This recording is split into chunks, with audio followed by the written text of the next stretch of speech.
அந்த திருமணம் பதிவு திருமணமா அல்லது சுயம்பரமா, இவை எல்லாவற்றையும் கடந்த பின்பு வாழ்க்கை என்று ஒன்றிருக்கிறதே.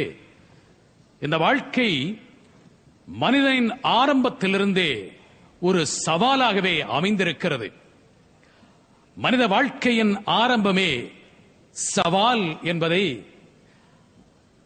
அர்த்தபுஷ்டியோடு விளக்கக்கூடிய ஒரு அறிஞர் இவர்.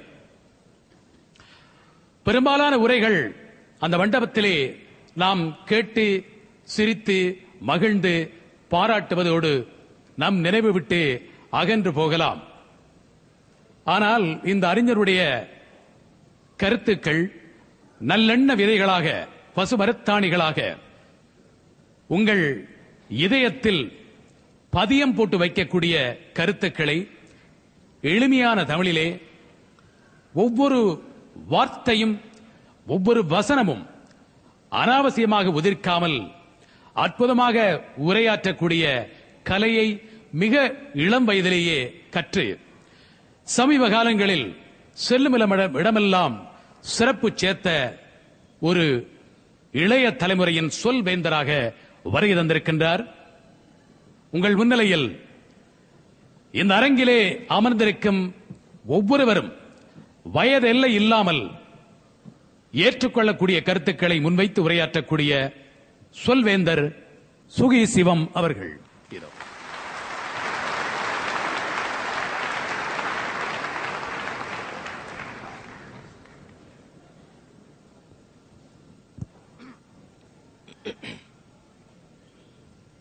அனைவருக்கும் என்னுடைய அன்பான வணக்கங்கள்.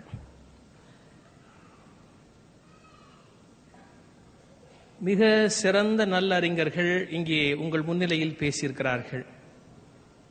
அவர்களுக்குள்ள ஒரு சின்ன வருத்தம், வழுக்கை பெரிய பிரச்சனையா போயிடுச்சு. அவங்க 2 பேருக்காக கவியரசு வைரமுத்து அவர்களுக்கு பின்னால இருக்குங்க. அது நான் பக்கத்துல உட்கார்ந்து பார்த்ததால ரொம்ப தெளிவா தெரிஞ்ச விஷயம். படையெடுப்பு முன்னாலேந்து சில பேர் நடத்துவாங்க, சில பேர் பின்னாலேந்து நடத்துவாங்க. அவருக்கு படையெடுப்பு பின்னாலேந்து வந்திருக்கு. கிட்டத்தட்ட 3 பேரும் அதே நிலைமை தான். தப்பிச்சவன் நான் மட்டும்தான். ஆனா அவங்களுக்கு ஒரு டிப்ஸ் சொல்லணும்.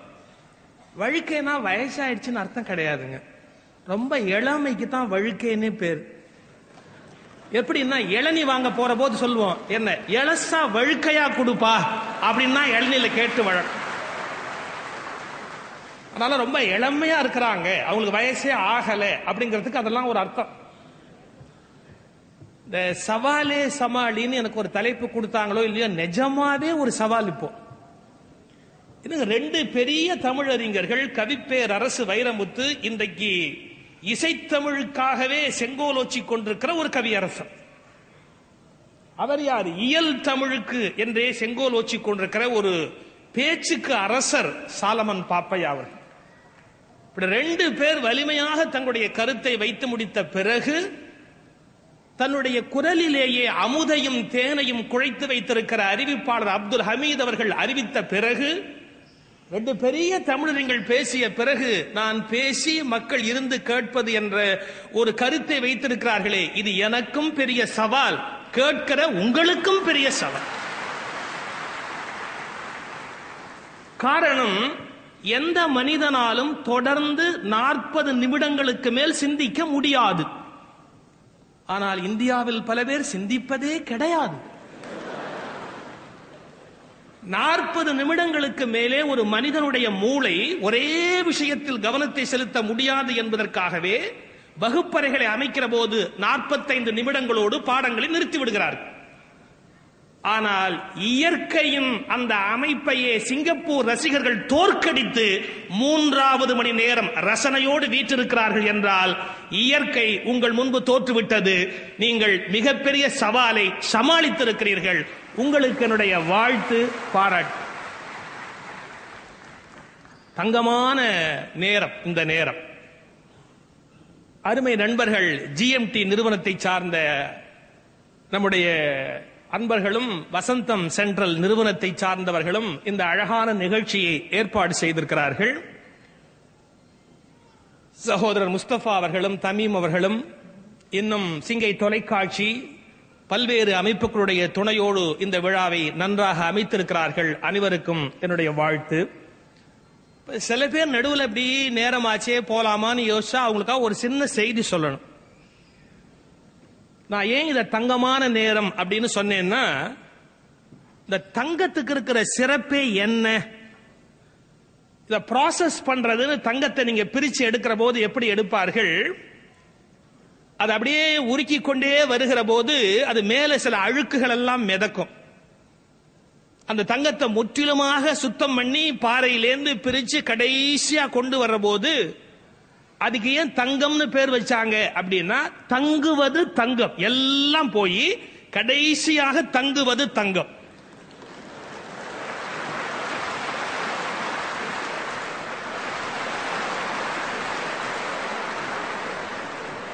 இந்த அழுக்கெல்லாம் இருக்கு பாருங்க, மேலேயே மிதஞ்சு நடுவுலயே அழுக்கெல்லாம் போயிடும். தங்கம் கடைசி வரைக்கும் தங்கினா தான் அது தங்கம்.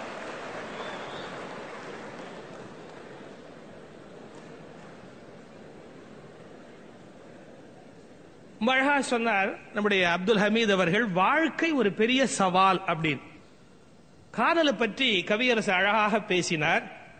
திருமணத்தை பற்றி பாப்பையா அவர்கள் மிக அழகாக பேசினார்கள். நாவரசர் அவர் ஒரு செய்தி சொல்லணும்னா, இந்த இமயமலை சாரல்ல ரெண்டு சாமியார் உட்கார்ந்து பேசிட்டு இருந்தார் பொழுது போகாம. ஒரு சாமி கேட்டார் இன்னொரு சாமியை பார்த்து, சாமி எப்படி சாமி ஆச்சுன்னார். சாமி எப்படி சாமி ஆச்சுன்னார். அதையே கேட்கிற சாமி அப்படின்ட்டு முதல் சாமி ஆரம்பிச்சது. எங்க ஊர்ல இந்த மாதிரி நான் காலேஜ் படிக்கிற போது ஒரு பொண்ணை லவ் பண்ண, அவளைத்தான் கட்டிக்கணும் ரொம்ப பிடிவாதமா இருந்தேன். கடைசியா திருமணம் நடக்கல.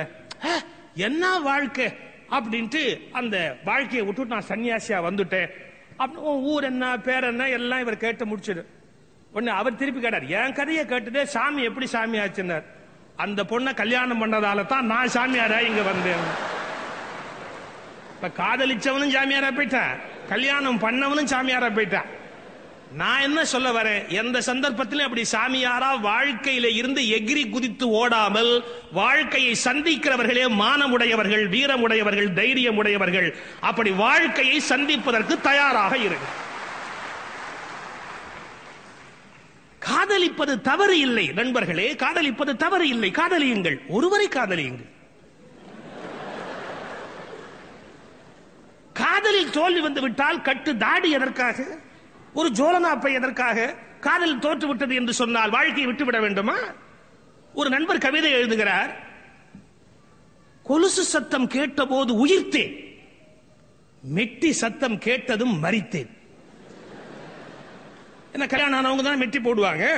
கொலுசு சத்தம் கேட்டதும் உயிர்த்தேன், மெட்டி சத்தம் கேட்டதும் மரித்தேன். எங்க கொலுசுலேருந்து மெட்டிக்குள்ளதான் வாழ்க்கையா? வாழ்க்கை அதுக்கு மேலேயே கிடையாதா? கொலுசுலேருந்து மெட்டிக்குள்ள வாழ்ந்து முடிச்சுடுறதா? அதுக்கு மேல வாழ்க்கையை பத்தி யோசிக்க வேண்டாமா?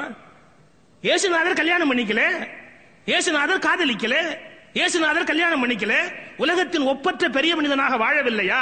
மனிதர்கள் வாழ்வினுடைய ஒரு பகுதி தான் அது, அது வாழ்க்கை முழுமையா அல்ல. இதை முதலாவதாக புரிந்து கொள்ள வேண்டும். நான் காதலிக்கிறவங்களை வெறுக்கல, அந்த கிறுக்கு பயலுக ஐயாவுடைய ட்ரையலுக்கு வர்றேன். ஒரு 5 ரூபாய் நோட்ல, அந்த 5 ரூபாய் நோட்ல அவ கையெழுத்து போட்டுட்டான்னு வச்சுங்க, அதை இப்படி பாக்குறான், இப்படி பாக்குறான், மடிச்சு உள்ள வச்சுக்கிறான். 15 நிமிஷத்துக்கு ஒரு தடவை எடுத்து எடுத்து மறுபடியும் பாக்குறான். கிறுக்கு பயலே, ரிசர்வ் பேங்க் கவர்னர் கையெழுத்து போட்டாதாண்டா 5 ரூபாய் செல்லும், இவ கையெழுத்து போட்டா 5 ரூபாய் செல்லாதுரா. இது கூட தெரியலையே. அதை என்னமோ திருப்பி திருப்பி எடுத்து பார்த்து மடிச்சு வச்சு கண்ணில் ஒத்திக்கிட்டு காலில் வச்சுக்கிட்டு அதையே அப்படியே பார்த்துக்கிட்டே உட்கார்ந்து இருக்கிறான். வாழ்வில் காதல் என்பது ஒரு சந்தர்ப்பம், ஒரு நேரம், ஒரு காலகட்டத்தின் அவசியம். அது ஒரு வகையான உடல் தேவை. சில காலத்துக்கு பிறகு மனசின் நினைவுகள் அத்தோடு சரி. 20 வயதில் ஒருவனுக்கு காதல் வரவில்லை என்றால், 20 வயதில் ஒருவனுக்கு காதல் வரவில்லை என்றால் உடலில் ஏதோ கோளாறு என்று அர்த்தம். 40 வயதுக்கு பிறகும் காதலை பற்றியே பேசிக் கொண்டிருந்தால் அவன் மனசில் ஏதோ கோளாறு என்று அர்த்தம். மனிதர்களுக்கு ஒவ்வொரு வயதிலே ஒரு விவேகம், ஒரு தெளிவு, ஒரு ஞானம், ஒரு வாழ்க்கையை பற்றிய பார்வை தேவை. எவ்வளவு பெரிய வாழ்க்கை முன்பு விரிந்து கிடக்கிறது. அந்த வாழ்க்கையை எப்படி எடுத்துக்கொள்வது, அந்த வாழ்க்கையை எப்படி நடத்துவது, இந்த வாழ்க்கையை எப்படி சந்திப்பது, ஒவ்வொரு வினாடியும் போராட வேண்டியிருக்க. போராட்டம் இல்லாத வாழ்க்கை என்று ஒன்று இருக்கிறதா? நாம் தெரிந்தோ தெரியாமலேயோ ஒரு போர்க்களத்தில் தான் எப்போதும் இருக்கிறோம். நான் வருகிற போது விமானத்தில் ஐயா பக்கத்தில் உட்கார்ந்து இருந்தார்கள். தப்பு, அவங்க பக்கத்துல நான் உட்கார்ந்து இருந்தேன். நான் தான் அங்க போய் உட்கார்ந்தேன். திடீர்னு ஒரு இருமல் இருமினார். என்ன, நான் இலங்கைக்கு போயிட்டு வந்த தம்பி, இந்த சளி அங்கேருந்து கொண்டு வந்ததுன்னு. இதெல்லாம் இறக்குமதி பண்ணுவாங்கிற விஷயமே எனக்கு அப்பதான் தெரிஞ்சது. அது வரைக்கும் சந்தோஷமா பேசிக்கிட்டு இருந்தானா, அப்புறம் கொஞ்சம் ஜாக்கிரதை ஆயிட்டேன்.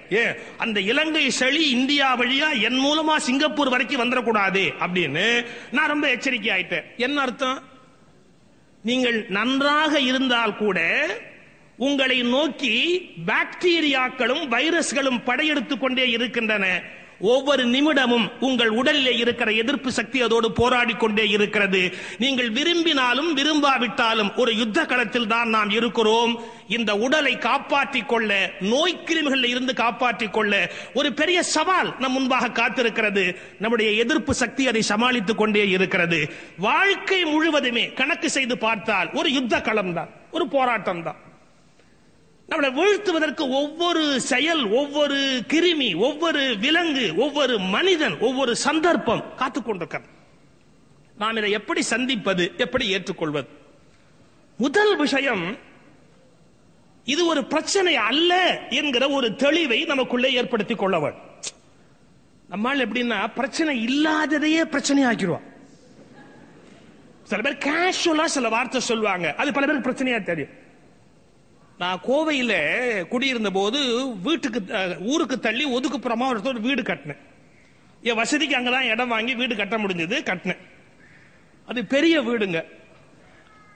ஏன்னா எனக்கு ஜாதகத்திலே சின்ன வீடு கிடையாதுங்க, பெரிய வீடு. என்ன சிக்கலாகி போச்சு, ஆனா அடிக்கடி வெளியூர் போறவன், வீட்டுல அதிகமா இருக்க முடியாது, எப்ப பார்த்தாலும் வெளியூர் போயிட்டே இருப்பேன். அது ஊருக்கு வெளியில வேற இடம். என் மனைவி சொன்னா, பயமா இருக்குதுங்க, நீங்க வேற அப்பவா பொட்டி எடுத்துக்கிட்டு ஊருக்கு போறீங்க, சோளக்காட்டை கொண்டாந்து வீட்டை கட்டி இருக்கிறீங்க, ஒரு பாதுகாப்பு ஒரு ஏற்பாடு வேணாமா? ஒண்ணு நீங்க இந்த வீட்டுல இருக்கணும், இல்லாட்டி இன்னொரு நாய் இருக்கணும்னா.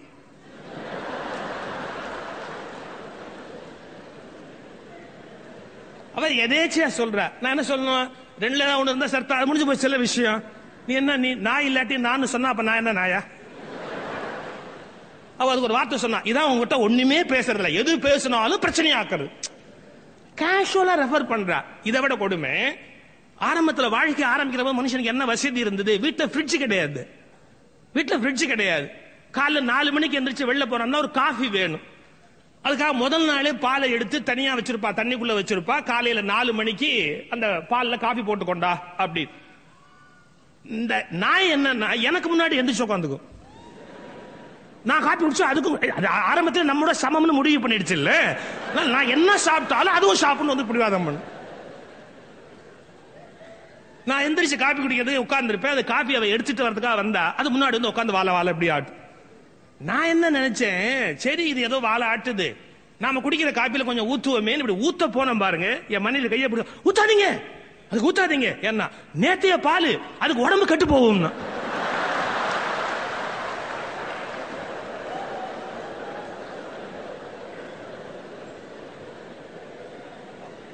இது நான் எப்படி எடுத்துக்கணும்? ஒரு மதர் தெரசா மாதிரி ஒரு கருணை உடைய ஒரு மாதா அப்படின்னு எடுத்துக்கணுமே ஒழிய.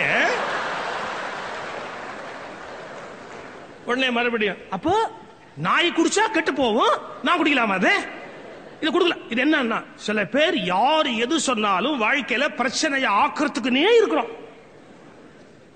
முதலில் இந்த மன நோயிலிருந்து வெளியில் வாருங்கள். இப்ப நான் சொல்ல போற தேரி சாதாரணமான விஷயம் அல்ல.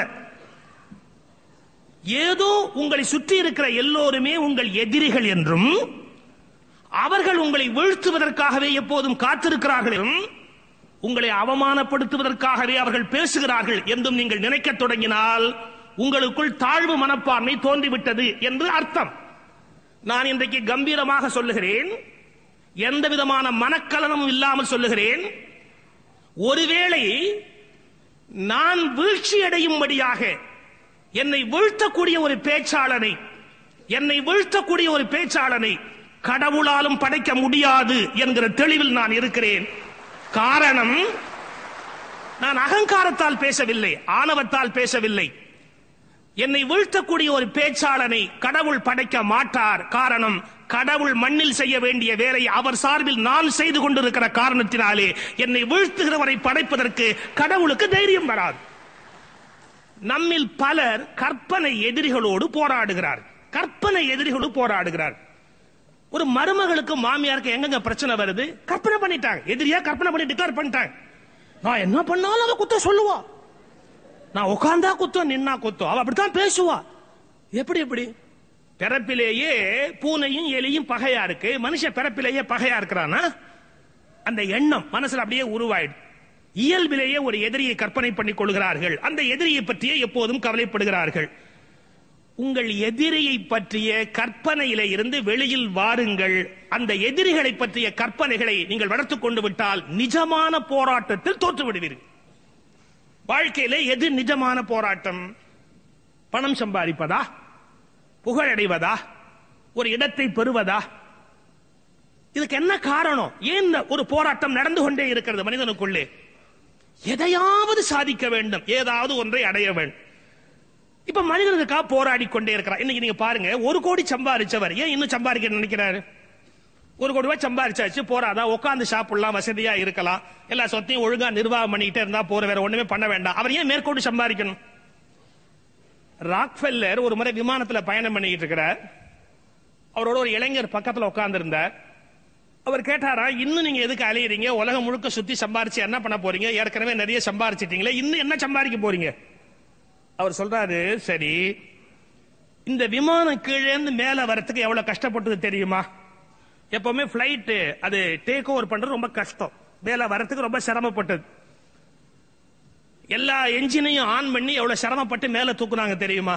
ஆமா. இப்ப இந்த விமானம் சிரமம் இல்லாம பறக்குது இல்ல? ஆமா. இந்த விமானம் சிரமம் இல்லாம பறக்குதுன்னு சொல்லி விமானி என்ஜின் ஆஃப் பண்ண முடியுமா? பண்ண முடியாதுன்னா அதேதான் என் கதை. சிரமப்பட்டு மேல வந்துட்டு என்ஜின் ஆஃப் பண்ணா கீழே விழுந்துருவேன், அதனால கடைசி வரைக்கும் என்ஜின் ஓடிக்கிட்டே தான் இருக்கும், இதை நிறுத்த முடியாதுன்னா. இது வாழ்க்கையை பற்றிய ஒரு பார்வை. நீங்க மேல வரத்துக்கு கஷ்டப்பட்டீங்க, அப்புறம் மேல இருக்கிறத தக்க வைக்கிறதுக்கு கஷ்டப்படணும். எங்க அல்லது கீழே போயிடுவோமோ அப்படின்னு கீழே போக கூடாதுங்கிறதுக்காக அதே வேகம், அதே உழைப்பு, அதே போராடுதல் இருந்தே தீரவன். ரொம்ப பிலசாபிக்கலா யோசிச்சா இதெல்லாம் வேஸ்ட். நான் 2 சைடையும் பேசுறேன். ரொம்ப பிலசாபிக்கலா யோசிச்சா இதெல்லாம் வேஸ்ட். எதுக்கு சார் சம்பாதிக்கணும்? எதுக்கு சார் எல்லாத்தையும் வெட்டி முடிக்கணும்? ஒரு 8 வயசு பையன் ஈஸ்டர்ல உட்காந்து காலாட்டிட்டு இருக்கிறேன். அவங்க அப்பா போய் கேட்டாரு, என்னடா ஈஸ்டர்ல உட்காந்து காலாட்டுற? வேற எந்த சேர் இருந்தாலும் காலாட்டுவேன், இப்ப என்னங்கிற அறிவு இருக்கா அவனுக்கு? படிக்க வேண்டிய காலத்துல படிக்க மாட்டேங்கிறிய, படிச்சுட்டா என்ன வேலை கிடைக்கும்? வேலை கிடைச்சுட்டா கல்யாணம் பண்ணி வைப்பாங்க, அப்புறம் புள்ள பெற்றுக்குவேன், அப்புறம் வேலைக்கு ரிட்டையர் ஆவேன், ரிட்டையர் ஆனதுக்கு அப்புறம் ஈஸ்டர்ல உட்காந்து காலாட்ட வேண்டியதுதான். அவன் சொன்னா, ஆனா இப்ப காலாட்டிட்டு இருக்கிறல்ல, இதுக்கு இவ்வளோ கஷ்டப்பட்டு அப்புறமா காலாட்டுறதுன்னா முடியாது சார். இந்த கஷ்டத்துக்குள்ளெல்லாம் போய் 8 வயசுல காலாட்டக்கூடாது, 70 வயசுல உட்கார்ந்து ஈஸ்டர்ல காலாட்டமே ஒழிய கடைசியா காலாட்ட போறேன்னு இப்பவே காலாட்டிட்டு இருக்க முடியுமா? வாழ்க்கை என்பது நீங்கள் வகுத்துக் கொள்வது, வாழ்வது என்று தீர்மானித்து விட்டால் இந்த போராட்டத்துக்கு மனம் தயாராக இருக்க வேண்டும். எதுக்கு சம்பாதிக்கிறது, என்னத்துக்கு சம்பாதிக்கிறது யோசிச்சுக்கிட்டே இருந்தா முடிவு கிடையாது. சம்பாதிப்புன்னு தீர்மானம் பண்ணிட்டியா, சம்பாதிக்கிற வழிமுறையை பார். சம்பாத்திய வேண்டாம் தீர்மானம் பண்ணிட்டியா, மரியாதையா சன்னியாசம் போய் எங்க உட்காரணும் அங்க உட்காரு. இந்த வீட்டுக்குள்ள உட்கார்ந்து சன்னியாசம் பேசுறான் பாருங்க, அவனை விட ஆபத்தான ஆள் உலகத்துல கிடையவே கிடையாது. முதல்ல அவன் எல்லாருக்கும் ஒரு முடிவு கட்டணும். என்ன வாழ்க்கை சார், ஒண்ணு இல்ல, அப்புறம் என்ன வடை பஜ்ஜி போண்டா எதுக்கு திங்கிற? சும்மா புலம்பல். என்ன சார் லைஃப்ல ஒண்ணுமே இல்ல அப்படின்னு கோடி கோடியா காலி பண்ணிட்டு இருக்கிறான். இந்த லைஃப்ல ஒண்ணுமே இல்ல, ஒண்ணுமே இல்லன்னு எங்களுக்கு தெரியும், பட்டணத்தாருக்கு தெரியும், தாய்மானவருக்கு தெரியும், அன்னைக்கு தெரியும், எங்களுக்கு தெரியும். ஆனா தெரிஞ்சு போச்சுன்னா வெளியில போ, வீட்டுக்குள்ள உட்கார்ந்து பிலாசபி பேசிட்டு கழுத்தா இருக்காது. I am very practical. வாழ்க்கையில 2 கூறு இருக்குதுங்க. நீங்கள் வாழ்வின் உள்ளே ஜெயிக்க விரும்புகிறீர்களா, வாழ்வின் உள்ளே ஜெயிக்க விரும்புகிறீர்களா, இல்லை வாழ்க்கையை ஜெயிக்க விரும்புகிறீர்களா? வேற. வாழ்க்கையை ஜெயித்து வெளியில போறதுங்கிறது வேற, வாழ்க்கையில் ஜெயிப்பது வேறு, வாழ்க்கையை ஜெயிப்பது வேறு. நீங்கள் எந்த கட்சி என்று முடிவு செய்யுங்கள். வாழ்க்கையை ஜெயிக்க போகிறீர்களா, இல்லை என்றால் வாழ்க்கையில் ஜெயிக்க போகிறீர்களா? இந்த முடிவுக்கே வராதவர் இருக்கான் பாருங்க, இவன் பயங்கர குழப்பவாதி. இவன் தான் எல்லா சிக்கலுக்கும் காரணம். சார், அங்க சுகீஸ்வரன் பேசுறாரு, நீங்க போவீங்களா? போவேன். ஏன் ஒரு மாதிரியா சொல்றீங்க? முடிஞ்சா போவேன். அப்போ போக மாட்டீங்களா? சொல்ல முடியாது. யாராவது கூட்டிட்டு போயிட்டா போயிடுவேன். சார், நீங்க போலேன்னா ஒரு ஹெல்ப் பண்ணு. என்ன, எங்க வீட்டுக்கு கீ உங்ககிட்ட கொடுத்துட்டு போவேன், என் பையன் வருவான், அந்த கீயை கொடுங்க. அப்படி சொல்ல முடியாது. நான் போனா போயிடுவேன். அப்ப நீங்க போனீங்கன்னா ஒரு காரியம் பண்ணுங்களேன். என்னன்னா, அங்க ஒரு சீட் போட்டு வைங்க, நான் வர வேண்டி இருக்கும். அப்படி சொல்ல முடியாது. வீட்லயே இருந்தாலும் இருப்பேன். அதாவது இவன் போறேன்னு இன்னும் முடிவு பண்ணல, போலேன்னு இன்னும் முடிவு பண்ணல. நான் ஒரே ஒரு கேள்வி கேட்கிறேன், நீ ஏன் இன்னும் உயிரோடு இருக்கிற? ஒரு டெசிஷன் எடுப்பா. வாழ்க்கையில் ஏதாவது ஒரு முடிவு எடு. முடிவுகள் உங்கள் தலையில் மீது வந்து உட்காருகிற வரை காத்திருக்காதீர்கள். முடிவுகளை நீங்கள் எடுக்க பழகுங்கள். முடிவுகள் தானாக வராது. நீங்களே முடிவுகளை முடிவுக்கு கொண்டு வாருங்கள். அப்போதுதான் வெற்றி உங்களை தேடி வரும்.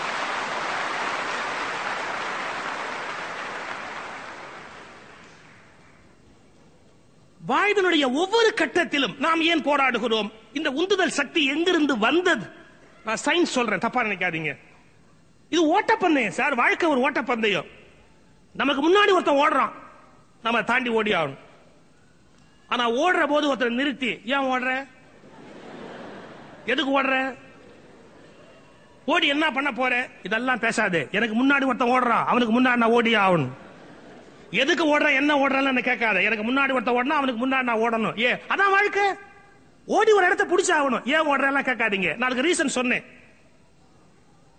நம்ம வாழ்க்கையினுடைய முதல் இந்த பூமியில வந்து இடம் பிடிச்சோமே, நம்ம பிறந்தமே, அது எப்படி நடந்தது? ஒரு ஓட்டப்பந்தயம்.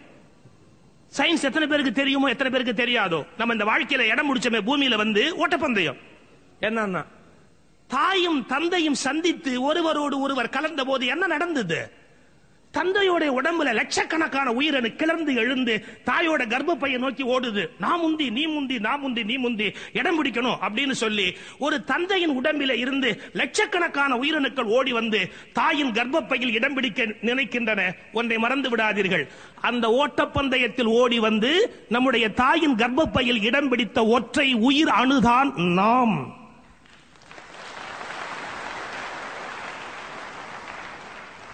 அந்த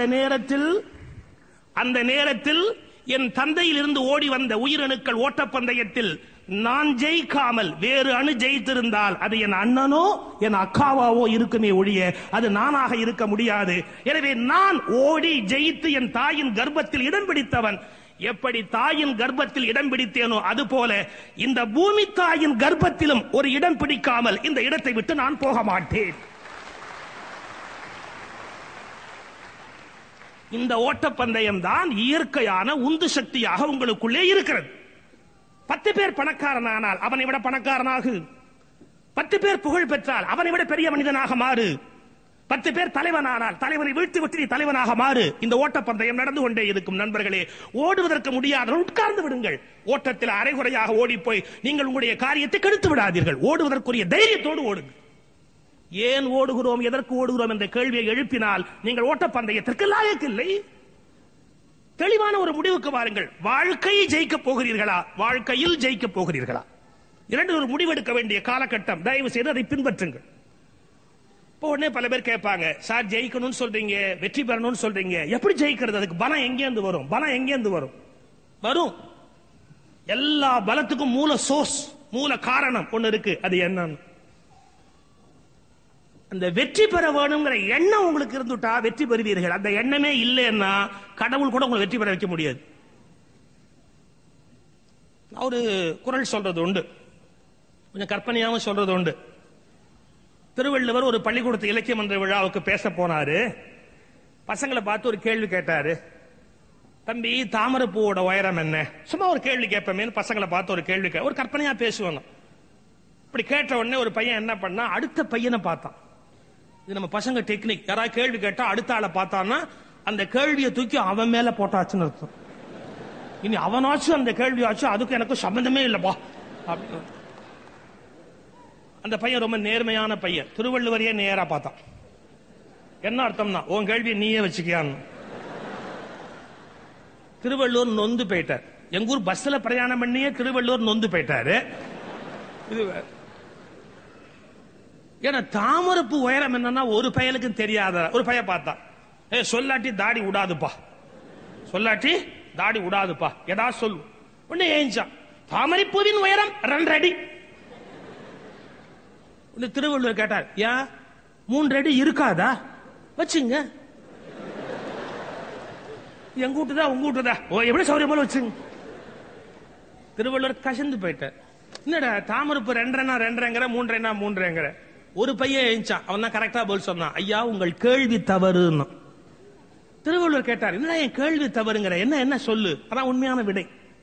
எப்படி சொல்றேன்? தாமரைக்குன்னு உயரம் என்னங்க இருக்கு? அதுக்கு ஒன்னே ஒண்ணு தெரியும். என்ன? தண்ணிக்கு மேல நிக்கணும்னு தெரியும். தண்ணி 5 அடி இருந்தா அதுக்கு மேல நிக்கும். தண்ணி 50 அடி போனா அதுக்கு மேல போயிடும். தண்ணி 500 அடி போனா அதுக்கு மேல போயிடும். தண்ணீரின் உயரம் தாமரையின் உயரம். உட்கார போனா திருவள்ளுவர் நிறுத்தினார். ஏறப்பா, தண்ணீரின் உயரம் தாமரையின் உயரம் தெரிஞ்சு போச்சு. வாழ்க்கையில் உன்னுடைய உயரம் என்ன? வாழ்க்கையில் உன்னுடைய உயரம் என்ன? அவன் அப்படியே நின்னான். இது உயரம்னு சொன்னா இங்க சிகரங்கள்னு தலை போட்டிருக்காங்களே, அதான் சிகரம்னா பீக். எல்லாத்துக்கும் ஒரு பீக் இருக்கு. என்ன பீக்னா, நம்ம ஒரு துறைக்கு போயாச்சுன்னா அந்த சிகரத்தை தொட்டாகணும். மலைக்கு மேல எண்ணாத்துக்கு ஏறுறது தத்துவம் எல்லாம் பேசக்கூடாது. ஏறிட்டே மேல போய் நில்லு, இல்லாட்டி வராது, மலை கிட்டே வராது. வெளியில இருந்து வேடிக்கை பார்த்துட்டு போயிட்டே இரு. மலை கிட்ட வந்துட்டே ஏறிடு. ஒவ்வொரு ஃபீல்ட்ல ஒரு சிகரம் இருக்கு. என்ன சிகரம் இருக்கு? ஒரு நடிகர் ஒருத்தர் போறாரு, என்ன சிகரம்னு கேட்டான். அவர் என்ன பணம் கேட்கிறாரோ அதை கொடுக்கறதுக்கு என்னைக்கு ப்ரொடியூசர் தயாராகிறானோ பீக்ல இருக்கிறாரு அர்த்தம். 10 கோடி ரூபாய் கொடுத்தாதான் படத்துக்கு வருவாரு. 10 கோடி கொடுக்குறாங்க. அப்பவே ஏறி அடித்து போகும். கொடுத்துற 10 கோடி ரூபாய் கொடுத்தாதான் வருவேன்னு ஒரு நடிகர் கேட்கிறாரு. அவர் டிமாண்ட் பண்ற பணத்தை ஒருத்தர் கொடுக்க தயாரா இருக்கிறாருன்னா அந்த நடிகர் பீக்ல இருக்கிறாருன்னு அர்த்தம். எங்களை மாதிரி சொற்பொழிவாளர் 10 கோடி கேட்க முடியுமா? கேட்டதான் கொடுத்துருவாங்களா? ஆனா எங்களுக்கு ஒரு பீக் இருக்கு. என்னன்னா 10 கோடி பணம் வராது. ஆனா என்றைக்கு நான் என்ன பேசுகிறேன் என்று 10 கோடி பேர் கேட்பதற்கு தயாராக இருக்கிறார்களோ அன்றைக்கு நான் சிகரத்தில் இருக்கிறேன்.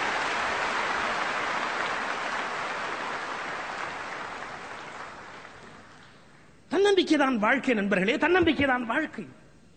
அந்த சிகரத்தை தொடாமல் போகக்கூடாது. இந்த சிகரத்தை எப்படி அடையிறது? அதான் திருவள்ளுவர் கேட்கிறார், உன்னுடைய பீக், உன் சிகரம் என்ன? தண்ணீரின் உயரம் தாமரையின் உயரம் தெரிஞ்சு போச்சுடா உனக்கு.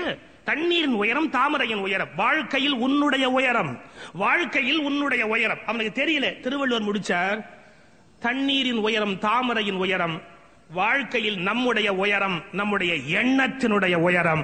எண்ணங்கள் உயர்ந்தால் வாழ்க்கை உயரும், எண்ணங்கள் தாழ்ந்தால் வாழ்க்கை தாழும். இந்த இயற்கை நியதியை கடவுளால் கூட மாற்ற முடியாது. இந்த இயற்கை நியதியை இறைவனால் கூட மாற்ற முடியாது. எண்ணங்கள் உயர்ந்தால் வாழ்க்கை உயரும், எண்ணங்கள் தாழ்ந்தால் வாழ்க்கை தாழும். எப்படி எண்ணங்கள் உயர்ந்தா வாழ்க்கை உயர்கிறது, எண்ணங்கள் தாழ்ந்தா வாழ்க்கை தாழுகிறது? வாழ்க்கை என்பதே அபிப்பிராயம் தானே, அபிப்பிராயங்கள் தானே. எண்ணங்களை பொறுத்து தானே வாழ்வில எல்லாரும் நிர்ணயிக்கப்படுகிறது. எண்ணம் தான் நம்முடைய கருத்து, எண்ணம் தான் நம்முடைய வாழ்வின் நிர்ணயம். நீங்கள் மிகப்பெரிய ஆளாக ஆக வேண்டும் என்றால் அப்படி ஆனதாக எண்ணுங்கள், ஆக வேண்டும் என்று எண்ணுங்கள். மிகச்சிறந்த ஆளாக உங்களை கற்பனை பண்ணிக் கொள்ளுங்கள். விழித்திருக்கிற போதே கனவு காணுங்கள். பல பேர் சொல்வார்கள் கனவு காண்பதா என்று. மறந்து விடாதீர்கள், கனவு கண்டவர்கள் தான் உலகத்தை மாற்றி அமைத்திருக்கிறார்கள். கனவு கண்டவர்கள் தான் உலகத்தை மாற்றி அமைத்திருக்கிறார்கள்.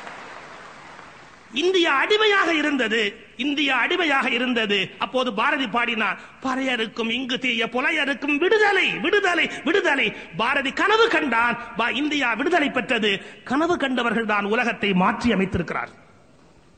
கனவு காணுங்கள், தைரியமாக கனவு காணுங்கள். நீங்கள் யாராக விரும்புகிறீர்கள், யாராக உயர விரும்புகிறீர்கள், யாராக மாற விரும்புகிறீர்கள், எந்த இடத்தை உலகத்தில் அடைய விரும்புகிறீர்கள், கனவு காணுங்கள். இன்றைக்கு பல பேர் கோழைகளாக கனவு காண கூட பயப்படுகிறார்கள். கனவு காண கூட பயப்படுகிறார்கள். ஏன் தெரியுமா? எங்கே தங்கள் கனவு நிறைவேறாமல் போய்விடுமோ என்று கனவு காண்பதற்கே பயப்படுகிறார்கள். தவறு. நிரந்தர வெற்றிக்கான உயர்ந்த கற்பனைகளையும் கனவுகளையும் வளர்த்துக் கொண்டால்தான் உங்களால் அந்த இடத்தை அடைய முடியும். எண்ணங்கள் தான் உங்கள் வாழ்க்கையை நிர்ணயிக்கின்றன. நான் நியாயம் சொல்லுகிறேன்.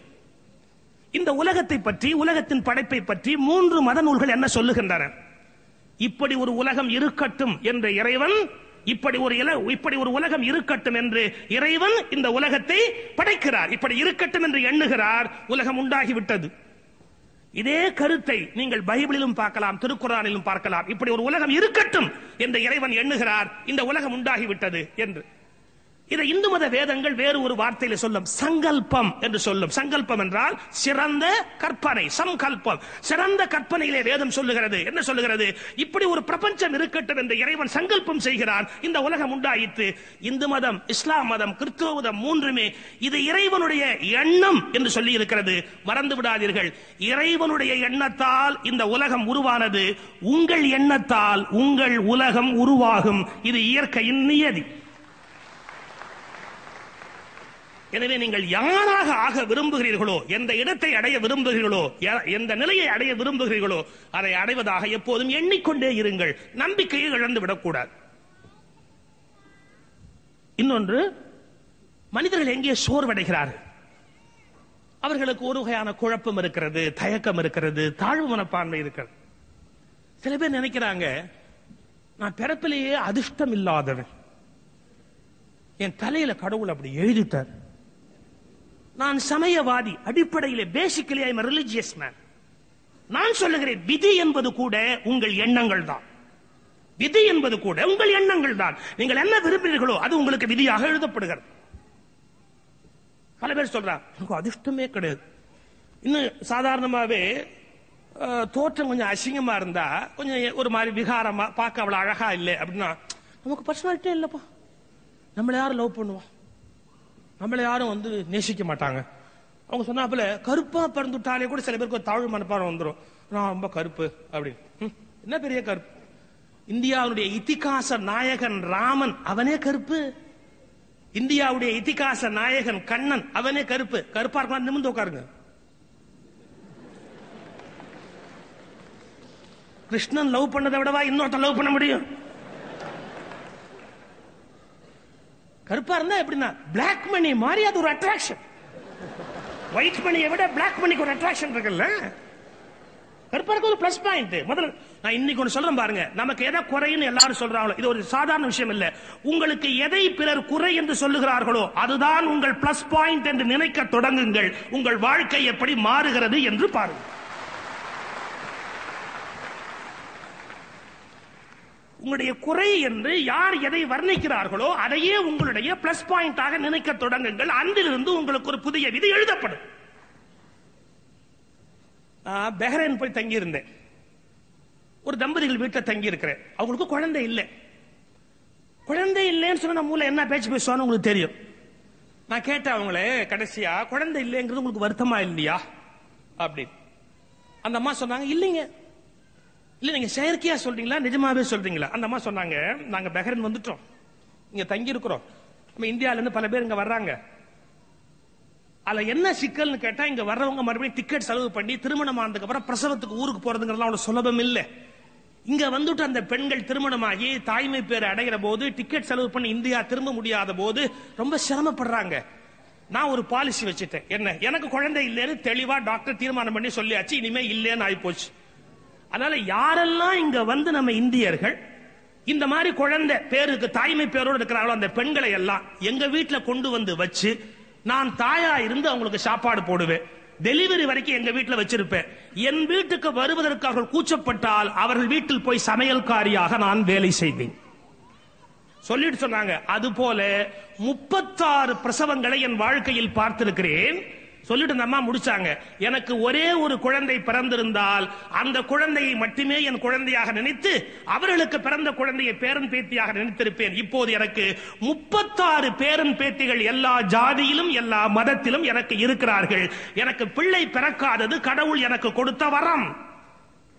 இருந்திருந்தால் நான் ஒரே குழந்தை மீது அன்பு செலுத்தி இருப்பேன். எனக்கு இல்லாததாலே நான் இன்றைக்கு எல்லா குழந்தை மீதும் அன்பு செலுத்துகிறேன் என்றார்களே. நண்பர்களே, உங்களுக்கு எது சாபமாக விதிக்கப்பட்டதோ அதை வரமாக மாற்றிக்கொள்ள பழகுங்கள். வாழ்க்கை உங்களுக்கு இனிமையுடையதாக மாறும். நான் கடவுளையே ஏமாற்றுகிறேன். எனக்கு கடவுள் ஒரு சாபத்தை கொடுத்தால் நான் வரமாக மாற்றி அந்த கடவுளை கையெடுத்து கும்பிடுவேன். நீ எனக்கு ஒரு வரம் கொடுத்திருக்கிறாய், இதை விட பெரிய வரம் உலகத்தில் என்ன இருக்க முடியும்? எவையெல்லாம் நீ எனக்கு தந்திருக்கிறாயோ எவையும் சாபங்கள் அல்ல, அவைகளை வரங்களாக மாற்றுகிற சாமர்த்தியம் எனக்கு இருக்கிறது. ஒருவேளை என் தோட்டத்தில் முள் செடி வந்து விட்டால் நான் பயப்பட போவதில்லை. ஏன்? முள் செடியை வேலியாக்கி பயிரை உள்ளே வைக்கலாம் என்ற வித்தை எனக்கு தெரியும். எனவே முள் செடியை கொடுத்தால் கூட எப்படி பயன்படுத்த வேண்டுமோ அப்படி பயன்படுத்திக் கொண்டு வேலியாக மாற்றி விடுவேன். அந்த எண்ணங்களை கொண்டு நமக்கு எவையெல்லாம் குறைகளாக விதிக்கப்பட்டதோ அவற்றை வரங்களாக மாற்ற பழகவன்.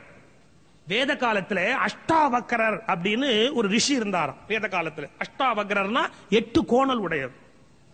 அவர் பிறக்கும் போதே உடம்பெல்லாம் திருகி போய் 8 கோணத்துல இருந்த அவர் உடம்பு அஷ்டாவக்கரர்னு பேர். அவர் ஒரு ராஜ சபைக்கு வர்றார், ஒரு சபைக்கு வர்றார்.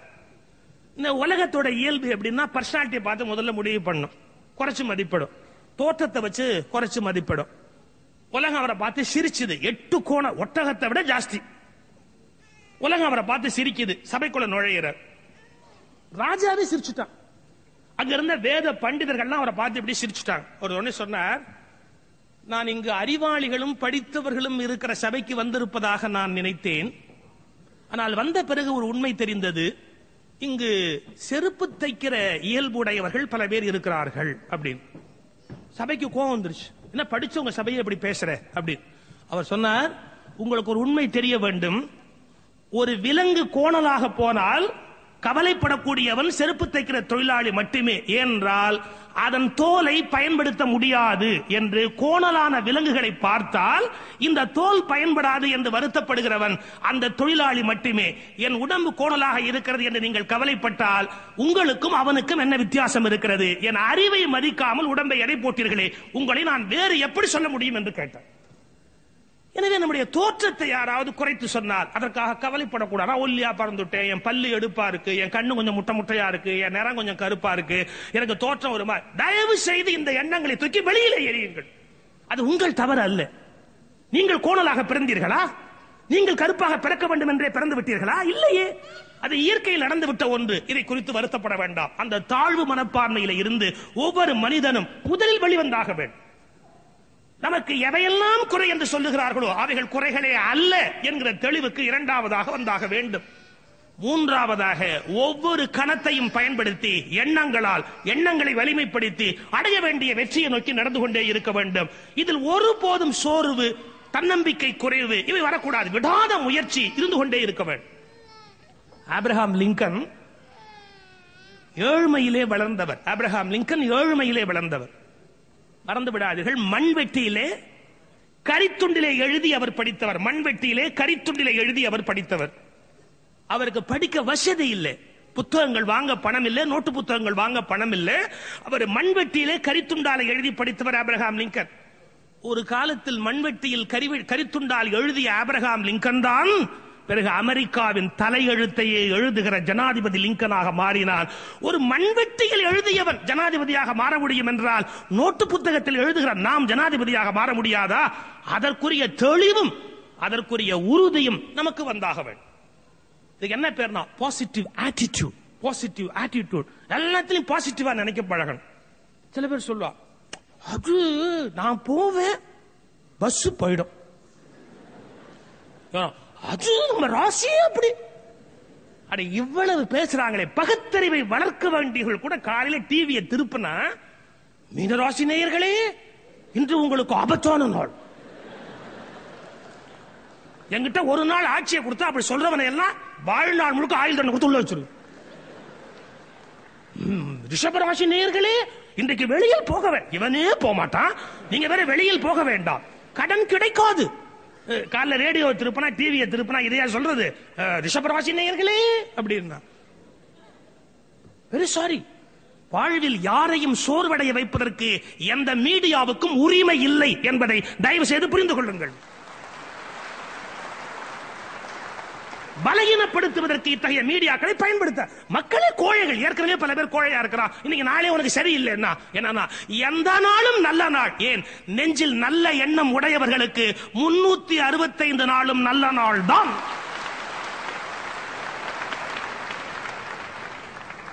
அந்த தைரியம், அந்த தெளிவு முதல்ல நம்ம சொல்றோம். அது நமக்குன்னு ஒரு ஜாதகம், என்ன கல்யாண வீட்டுல உட்கார்ந்தா சார் பரிமாறிக்கிட்டே வருவான். எனக்கு முந்தின நாள் வரையில பாயசம் போடுவான். அப்புறம் பாயசம் தீர்ந்து போயிடும், உள்ள போயிடும்.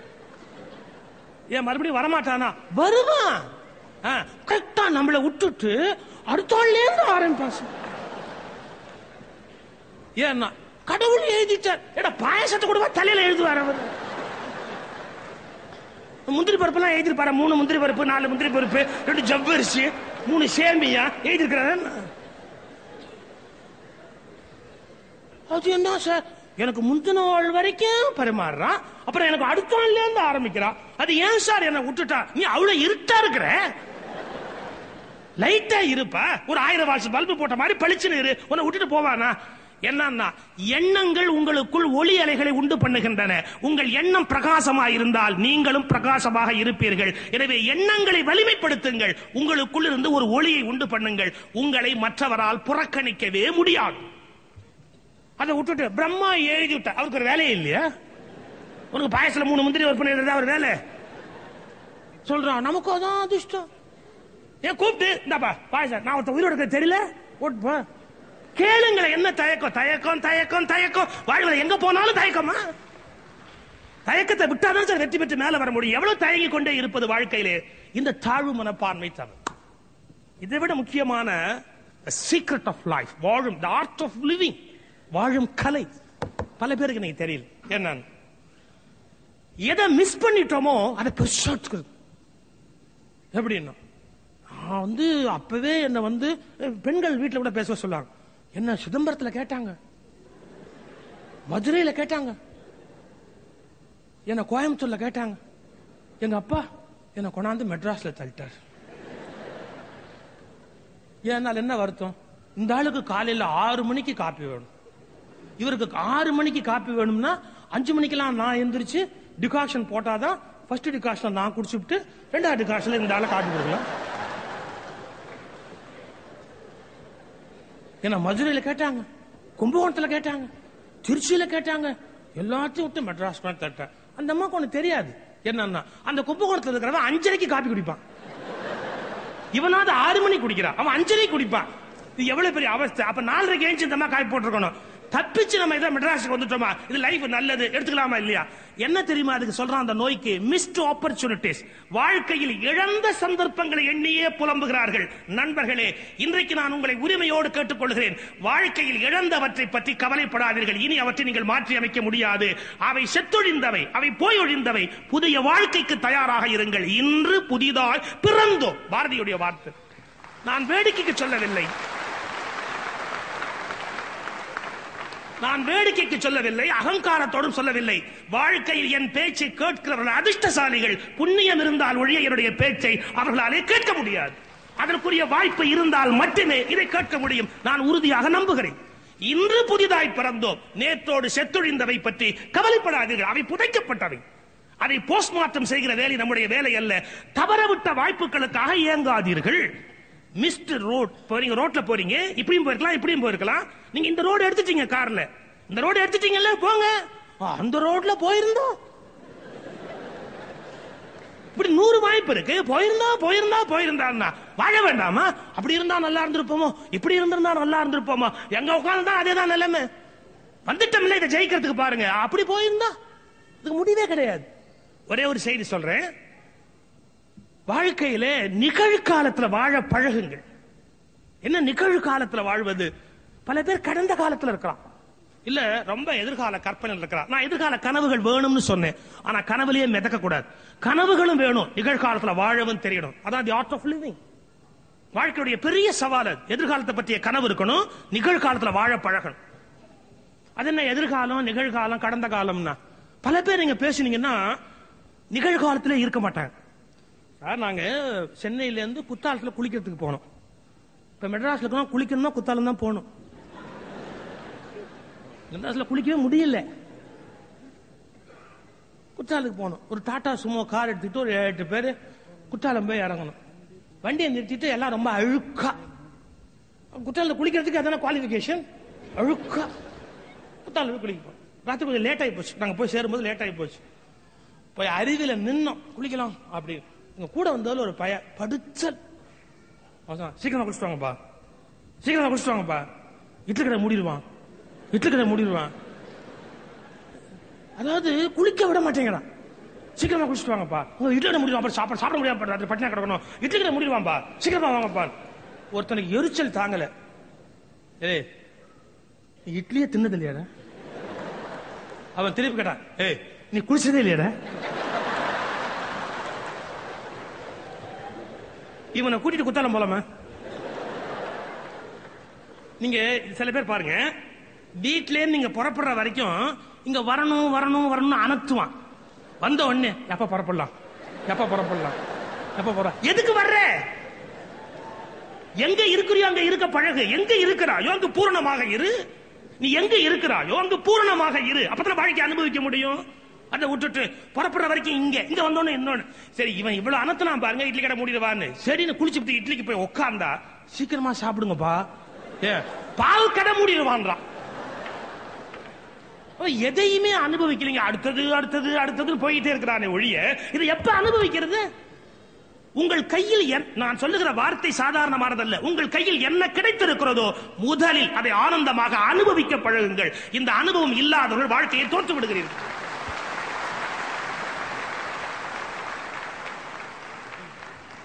கிடைத்திருக்கிற அரிய வாய்ப்பு அதை எப்படி இழக்க முடியும்?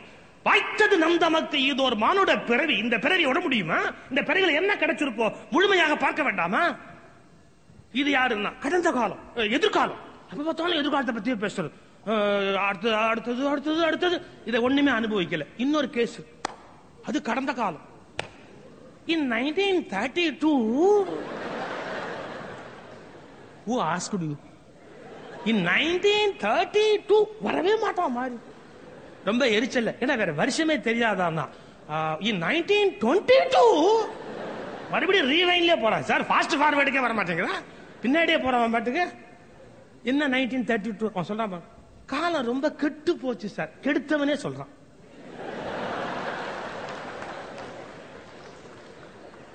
காலம் ரொம்ப கெட்டு போச்சு சார். என்ன கெட்டு போச்சு? 1930 சார் பவுன் 10 ரூபாய். 1930 சார் பவுன் 10 ரூபாய். இன்னைக்கு 4000 ரூபாய் விக்குது சார். அவன் கேக்குறான், 4000 ரூபாய் விக்குது, இந்த நாடு உருப்பிடும்? ரொம்ப நாட்டை பத்தி வர ஒரு பெரிய கவலையா? 1930 சார் பவுன் 10 ரூபாய் சார்.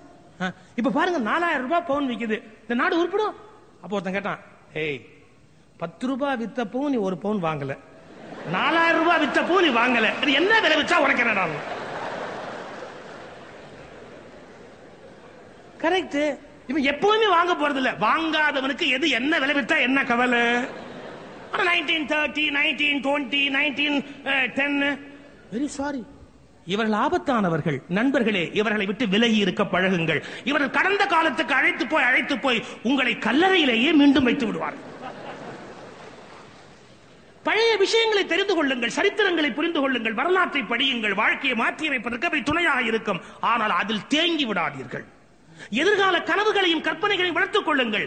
ரெக்கை கட்டிக் கொண்டு ஆகாசத்தில் இருந்து விடாதீர்கள். ஏனென்றால் நீங்கள் வாழ வேண்டியது ஆகாசத்திலும் அல்ல, கல்லறையிலும் அல்ல, பூமியில். அது நிகழ்காலத்துக்கு சொந்தமானது. எனவே நிகழ்காலத்தை தொலைத்துவிட்டு எதிர்காலத்தில் நீங்கள் அடைவதற்கு எதுவும் இல்லை. நிகழ்காலத்தை பாதுகாப்பாக கையில் வைத்துக் கொள்ளுங்கள். உங்களை வளர்ப்பதற்குரிய முயற்சியை மேற்கொள்ளுங்கள். அது எண்ணங்களால் மட்டுமே சாத்தியம். இந்த உலகம் என்பது நம்முடைய அபிப்பிராயத்தை பொறுத்தது. இந்த உலகத்தில் பல விஷயங்கள் நம்முடைய அபிப்பிராயங்களை பொறுத்தது. நான் சென்ற முறை வந்த போதே சொன்னேன், என்னன்னா எனக்கு உடம்பு சரியில்லை என்பது உண்மை அல்ல. ஒருவர் சொன்னால் எனக்கு உடம்பு சரியில்லை என்பது உண்மை அல்ல. எனக்கு உடம்பு சரியில்லை என்று மருத்துவர் சொன்னால் அது மருத்துவரின் அபிப்பிராயம், அவ்வளவுதான். அது மருத்துவரின் அபிப்பிராயம், அவ்வளவுதான். ஏன் என்னுடைய கேஸ் ஹிஸ்டரி இன்னொரு டாக்டர் பார்த்துட்டு சொல்றார், ஒண்ணுமே இல்ல சார், ஏன் சார் பயப்படுறீங்க அப்படிங்கிறார். அது அவருடைய அபிப்பிராயம். எனவே உங்கள் நோய் கூட நோய் அல்ல, உங்கள் அபிப்பிராயங்களாகவே இருக்கலாம். அபிப்பிராயங்களை மாற்றினால் பல பேர் நோய்களிலே இருந்து வெளியில் வரலாம். ஒத்த தலைவலி என்ன உடவே விடாது. என்ன எழுதி வச்சிருக்கா, உன்னோட தான் கூட கொடுத்த எழுதி வச்சிருக்கா, ஒத்த தலைவலி என்ன உடவே விடாது அப்படின்னா இது ஒரு அபிப்பிராயம். இந்த அபிப்பிராயத்தை விட்டு வெளியிலே வாருங்கள். கண்டிப்பாக நீங்கள் வெற்றி பெறுவதற்குரிய வழிமுறை எவ்வளவோ இருக்கிறது. ஒட்டுமொத்தமாகவே இந்த உலகம் என்பது நம்முடைய பார்வையை பொறுத்து. ஏன் இதுக்கு பார்னு பேர் வச்சா தெரியுமா? நீங்கள் எப்படி பார்க்கிறீர்களோ அப்படியே இது தெரிவதால் இதற்கு பார் என்று தமிழிலே பெயர் வைத்தார். எப்படி பார்க்கிறோமோ அப்படித்தான் நமக்கு வாழ்க்கை தெரிய போகும். எனவே எல்லாத்திலும் ஒரு பாசிட்டிவ் ஆட்டிடியூட். நாம் வெற்றி பெற பிறந்தவர்கள், நாம் ஜெயிக்க பிறந்தவர்கள். எவ்வளவு தோல்விக்கு மத்தியில் பாரதி பாடுகிறான், எடுத்த காரியம் யாவினும் வெற்றி, எங்கு நோக்கினும் வெற்றி, மற்றும் அங்கே விடுத்த வாய்மொழிக்கு எங்கனும் வெற்றி, வேண்டினேன் எனக்கு அருளினள் காளி, எங்கு நோக்கினும் வெற்றி, எதிலும் வெற்றி. எப்படி தோல்விக்கு மத்தியிலே பாரதியால் கம்பீரமாக கர்ஜிக்க முடிந்தது. எனவே உயர்ந்த எண்ணங்களை வளர்த்துக் கொண்டு வெற்றி பெறுவோம் என்ற நம்பிக்கையை வைத்துக் கொண்டு நாமே நமக்கு ஒரு பிரச்சனையாக இல்லாமல், உலகத்தில் எல்லோரையும் எதிரியாக கருதாமல் இயல்பான வெற்றியை நோக்கி நகரத் தொடங்கினால் கண்டிப்பாக அவர்களுக்கு வாழ்க்கை ஒரு பெரிய பிரச்சனை அல்ல. அதை ஜெயிக்கக்கூடிய சகல பலமும் அவர்களுக்கே இருக்கிறது. சோம்பிப்படுத்தால் படுக்கையே உனக்கு சாக்காடு. சோம்பிப்படுத்தால் படுக்கையே உனக்கு சாக்காடு. எழுந்து நட, பூமியே ஒரு பூக்காடு.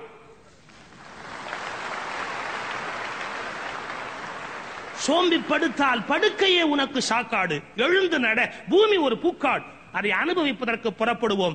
வாழ்க்கை நம்மாலே வெல்ல முடியாத ஒரு பெரிய சவால் அல்ல. அது நம்முடைய கைக்குள் அகப்பட்டிருக்கிற அருமையான ஒரு பொற்கிண்ணம், ஒரு அருமையான அனுபவம். இந்த எண்ணத்தை நீங்கள் மாற்றி அமைத்துக் கொண்டு இன்று புதிதாய் பிறந்தோம் என்ற எண்ணத்தோடு அந்த எண்ணத்தை உங்களுக்குள் விரித்துக் கொண்டு விட்டால் உங்களுக்கு ஒவ்வொரு நாளும் இனிய நாள், இந்த நாள் ஒரு இனிய நாள் என்று சொல்லி வணங்கி விடைபெறுகிறேன். வணக்கம்.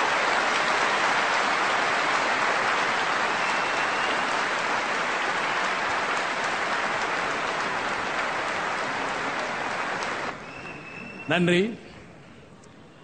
அதனால்தான் சுகி சிவம் அவர்களுடைய உரை ஒரு முத்தாய்ப்பாய் அமையும் என்று நான் கூறினேன். அந்த அமோக கரகோஷம் அவர் நெஞ்சை குளிர்வித்திருக்கும்.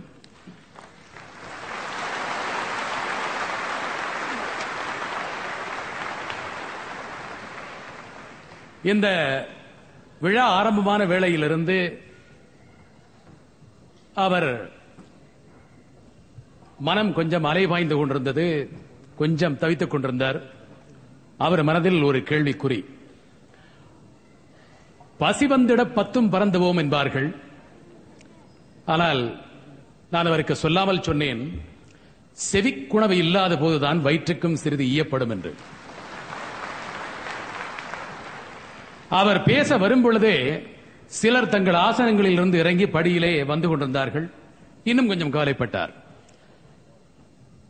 ஆனால் அவர்கள் இயற்கை அழைத்து சிரம பரிகாரம் தான் செய்து கொள்ளப் போகின்றார்கள் என்பதை அவர் அறிந்திருக்கவில்லை. ஆனால் நம்பிக்கையோடு சொன்னேன், சிங்கப்பூரிலே தமிழ் தாகம் மிக்கவர்கள், தமிழின் பெருமை உணர்ந்தவர்கள், தமிழை அக்கறையோடு தமிழ் வளர தமிழில் பேசுவோம் என்ற உணர்வோடு இருப்பவர்கள் நிச்சயமாக உங்கள் உரையை 11 மணி ஆனாலும் ரசிப்பார்கள் என்று சொன்னேன்.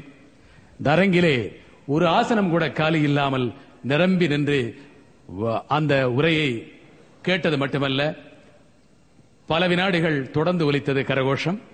ஆகவே நாளைய பொழுதை உங்களால் நம்பிக்கையோடு ஆரம்பிக்க முடியும் என்று நானும் நம்புகின்றேன். அடுத்த கேள்வி சுகி சிவம் அவர்களிடம். நம் எண்ணங்களை உயர்த்தினால் நம் வாழ்க்கை உயரும் என்று கூறினீர்கள். நம் எண்ணங்களை, உயர்ந்த எண்ணங்களை பின்தொடர்ந்தும் நம்மில் பலர் அவற்றை பின்தொடர முயற்சித்தும் கூட வெற்றி பெற முடியாமல் தவிக்கின்றோமே, இதை எப்படி தவிர்ப்பது ஐயா என்று மீண்டும் கேள்வியை புதுப்பித்திருக்கின்றார்கள். உங்கள் பதில்? நான் இவ்வளவு நம்பிக்கையை வலியுறுத்திய பிறகும்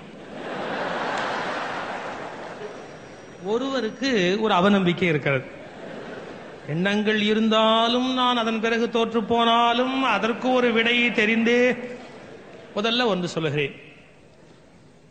நம்முடைய எண்ணங்கள் சரியானதாக இருக்க வேண்டும்.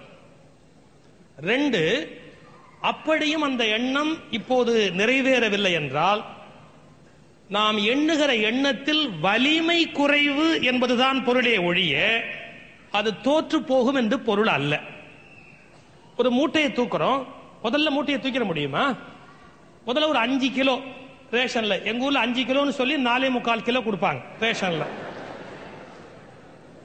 அதாவது கவிதை கூட எழுதினான், ரேஷன்காரருக்கு குழந்தை பிறந்தது எடை குறைவாக. அந்த 4.25 கிலோ பைய தூக்குறதுக்கு முதல்ல கஷ்டப்படுவோம். அப்புறம் என்னன்னா 4.25 தூக்கி 8.25 தூக்கி 10, 15 கிலோ, அப்புறம் 50 கிலோ தாஜ்மஹாலை தூக்கி, அப்புறம் 75 கிலோ சக்கரை மூட்டை அப்படியே தூக்கிடுறாங்க. முதல்ல முடியாது. எப்படி உடல் பலத்தை உடற்பயிற்சி மூலம் விருத்தி செய்து கொள்ளுகிறீர்களோ அப்படி மனோபலத்தை மனப்பயிற்சி மூலம் விருத்தி செய்து கொள்ளவர். மனசுக்கு எக்ஸசைஸ் பண்ணணும். இன்னைக்கு நடக்கும், இப்படி நடக்கும், திரும்பி திரும்பி அந்த எண்ணங்களை வலிமைப்படுத்தணும். ஒரு உதாரணம் சொல்றேன்.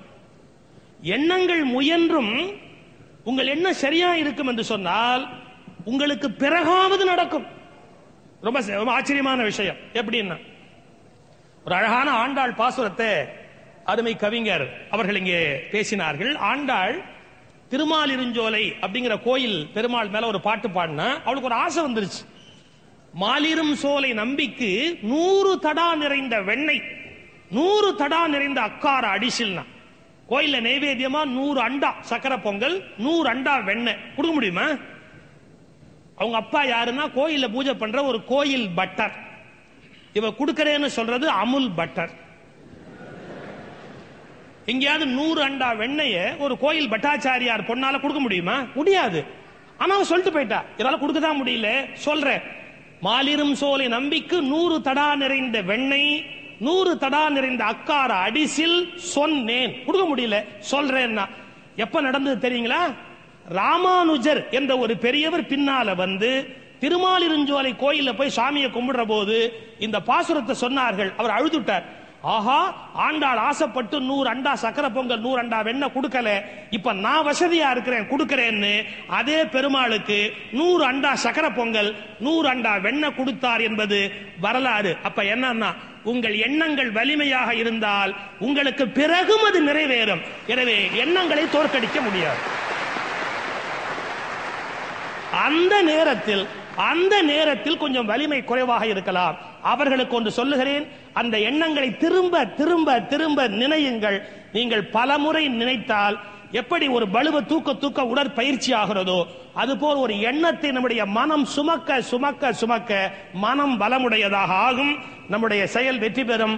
அந்த நேயருக்கும் அவருடைய எண்ணம் வெற்றி பெறட்டும் என்று என்னுடைய மன உறுதியையும் இறைவன் மீது உள்ள நம்பிக்கையை வைத்து உங்கள் எண்ணம் வெற்றி பெறட்டும் என்று வாழ்த்தி விடைபெறுகிறேன். வணக்கம். ஆகவே அந்த கேள்வியை கேட்ட இளைஞர் நாளைய பொழுதை நம்பிக்கையோடு ஆரம்பிப்பார் என்று நம்புகின்றோம்.